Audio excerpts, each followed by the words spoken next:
Whew, okay. I ain't even. She's back though. She got washed. My mommy's nightgown.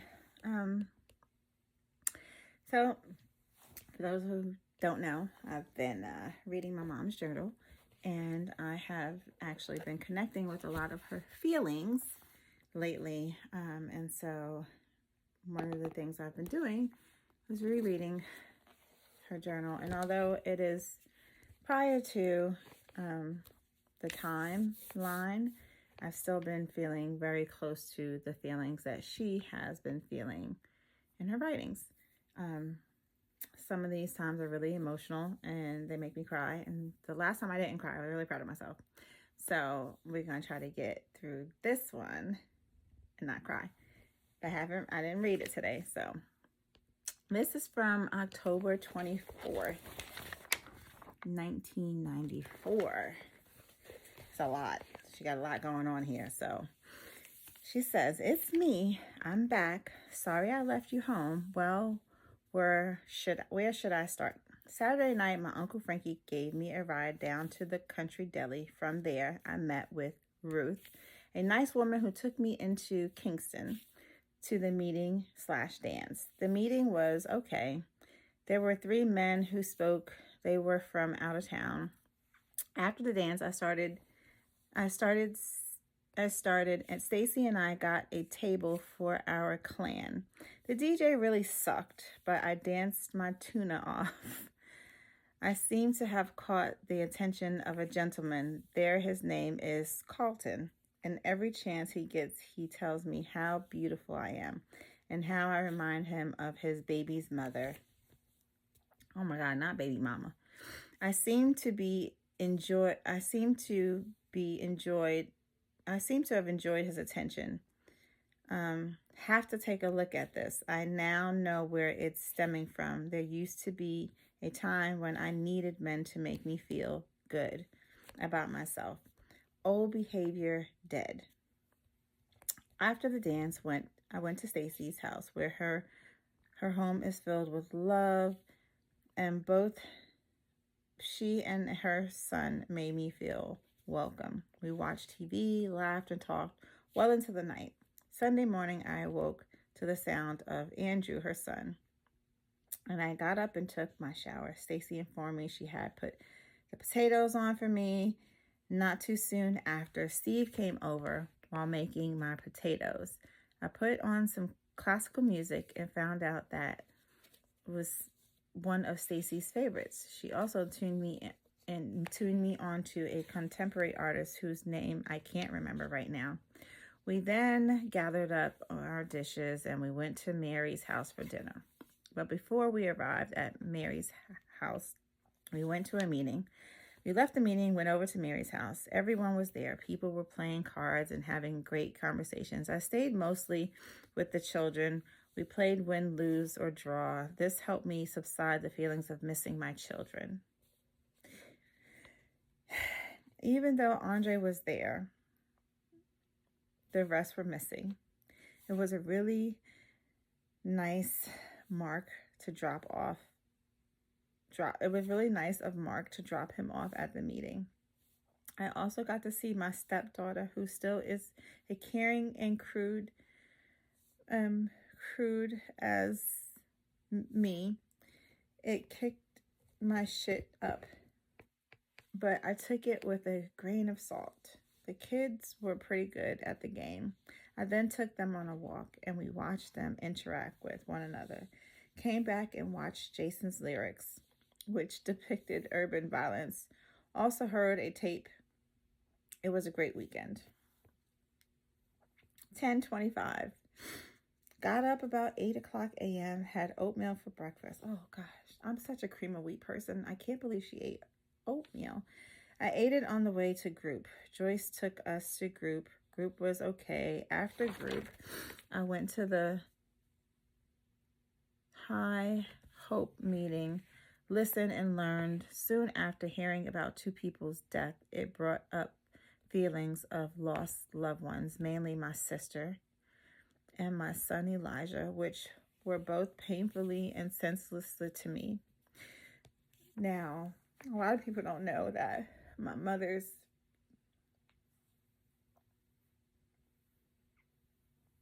I have the youngest, no, he's second to youngest, so Elijah. But my mother was pregnant prior to her, and she named him Elijah.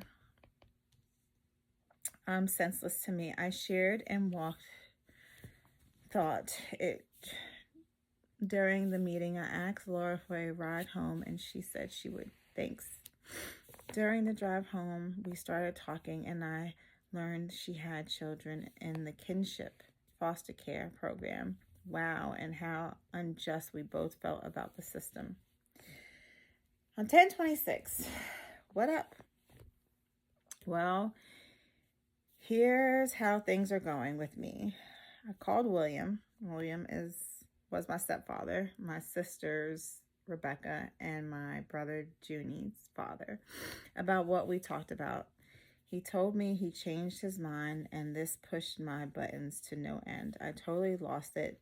Then on top of it, I didn't make a meeting. This left me feeling lost. Also, Roger called and asked me what I planned to do about the car. I informed him I didn't have money to tow it. That was that. But due to all this stress, my other disease kicked up big time, which means I ate every hour on the hour and couldn't sleep or stop. But that's not the icing on the cake. I then took a box of pretzels from the kitchen and sat between the beds in my room and ate it. So in essence, I relapsed with my bulimia. And I never knew all this time that my mother had bulimia. This scared the shit out of me because I said to myself, Robin, how long will it be before you pick up? But I know no matter what, I'm not going to use. You know, going into the bulimia thing, my mother was, she was like my size. She really wasn't much heavier than me. I've shown, I don't know, pictures. It's me, mom. It's mom. So it's not like she was like a really thin person. So it was weird for me just to read that my mother was suffering from bulimia. But I can be honest and say that there have been plenty of times that I have sat and eaten myself into oblivion, where I just ate and ate till I passed out. I didn't throw it up or anything, but I just would eat because it was a comfort. On 10/27, she says, took everything that happened yesterday to group and shared it. I got feedback from my peers and listened. They helped me come up with a plan of action as to when I become stressed out. Feelings aren't facts. Feelings aren't facts. They aren't facts. I also told Mr. Cohen about baby William. This was a great load off of my shoulder. Wow, my higher power is working wonders in my life. I was worried about money, and I may be painting with another woman in the fellowship. Thank you, Robin. Now, this is where I get really confused. And maybe she just, I think she wrote the wrong date, because it says 10/4, but it's definitely 11/4. Hello, best friend. Harry's here, and it seemed impossible for one reason or another to converse him. Here it was I thought I was daydreaming, but after reality set in, I knew it was real. Mitz came and picked me up, and we went to a meeting and then did some shopping. I got Harry wrapping paper. He really likes his gifts. This gave me much pleasure, for it was hell working things out. It's not what I want for him, but it will do for now. Nana has been ragging me all day, and it seemed like she really performs when company is here. There is something else you should know. Marie to Prego is the one Mitzi had the fight with. Then Marie called Mom last night, then proceeded to tell Mom she was bad news. Things upset me because why didn't she confront me on this instead of telling mom? Second, it made me feel as though I'm a poor judge of character. Guess what? I totally lost it about little things.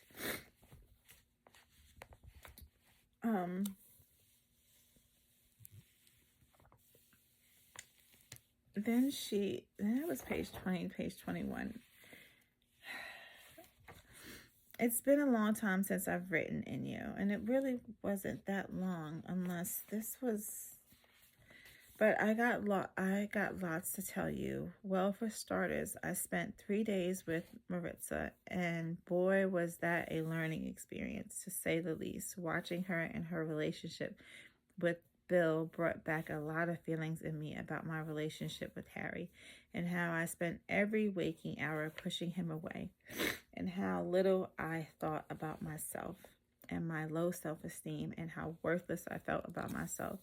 It also brought to my attention just how much pain I was in about my drug use, and the guilt and shame which go hand in hand. Feelings of letting the people who love me down, and the fear of never being good enough, and seeing her go through that fear at night, monsters waking her, made me remember just wanting to run and hide and smoke crack. So I didn't have to feel it. Also subsided the fear. Thank God for the enlightenment. Also did something stupid, picked up old behavior, which involved a man, someone from my past for which I had a great feelings for, but because he couldn't give me what I needed, I broke it off. But I've been talking to him. I've learned by talking to him how lucky I am to have Harry in my life. Once again, I've learned it's never greener on the other side. Now, I'm trying to remember Maritza, but I can't really. But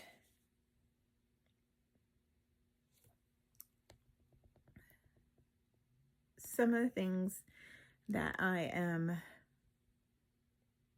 connecting to, and these are the bulimia,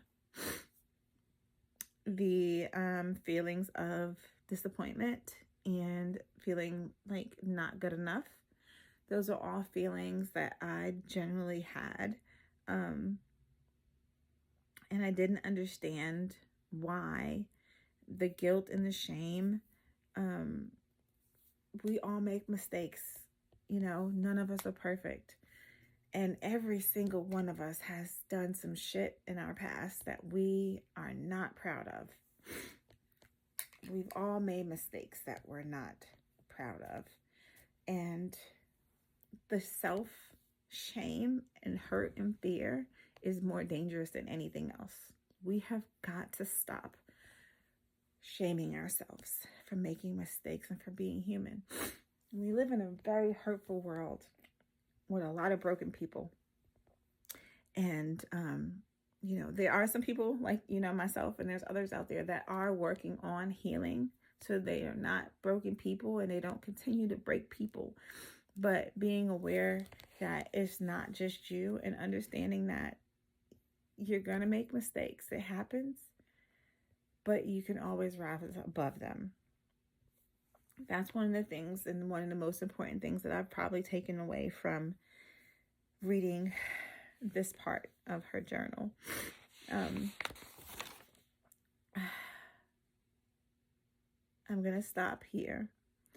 The next date will be November 16th, 1994. Actually, no, I want to read this. Went with Maritza to visit her children. This also flared up my feelings for me surrounding my children, and where I allowed my substance abuse took both me and my children. I made a decision while with Maritza to go to Brooklyn to see my children. This caused a great anxiety in Maritza. And this in turn made me angry because I felt as if she didn't trust me and I was going to use. This simply was not the case. There were many things that came into play. I didn't want to have to tell Mr. Cohen I didn't see my children again. For this to go down on file. I also learned there are steps I must take before going to New York. New York. So she moved upstate New York to get out of the city. And that's where she was with my great grandmother. And they say that shit, if you can make it in, you can make it here, you can make it anywhere in New York. It's not necessarily the fucking case. The steps I must take before going to New York, such as bringing it to group, planning ahead, and so on, and always inform family that I'm coming as to not cause them undue stress and worry, and carry my phone book and meeting list.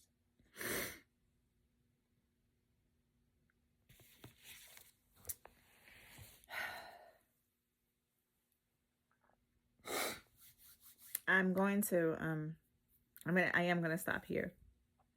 We're going to start at November 17th, 1994. I have been going through pictures, and I know I've mentioned a few names, and so that is one pile of pictures in my books. My ADHD has not gotten me to the point to organize them, but I did find pictures of Harry. So I know I've mentioned his name a few times, and I definitely wanted to share pictures of him and my grandmother and my Aunt Marie. These are all people who I have spoken about so far, and I wanted to show them to you just so you can get an idea. But to end tonight, you're not your mistakes. You are not your mistakes. You are not the trauma. You can break generational curses. You can rise above. I'm doing it. It took me years to get here. And I don't care how many times I go through this and how many times I sleep with tissue in my bed, because I know there's going to be some point where I'm going to cry. I don't care how many times I go through this and how many times I have to go through this and read this. I'm going to continue going through this until I can go through this and it's only enlightenment and it's not sadness, or it doesn't make me cry. And I want you guys to take from that. I want you to understand that you're worth more than your mistakes. I want you to understand that you're not the only person that's made the mistakes. I want you to understand that it's very normal to make mistakes, but it's up to you to make a change. And if yesterday wasn't the day for change, make today the day for change. You just never know what tomorrow is going to bring. So start it as soon as you can. If you have kids, it's great to change for them. But what I've learned over the years and going through the rooms with my mom and the meetings and rehab and all of the things that I've been through with my mother is, whoever it is, they have to do it for themselves.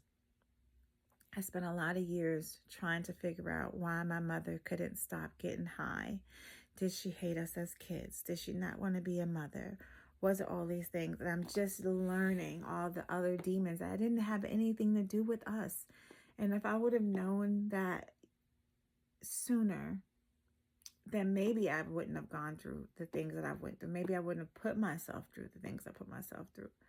Because I used to always just say, we're good kids. Why can't she just get clean for us? We're good kids. Why can't she just be a mom for us? We're good kids. Why does she have to go away for these binges and leave us for weeks and weeks and weeks at a time? We're good kids. But we are good kids.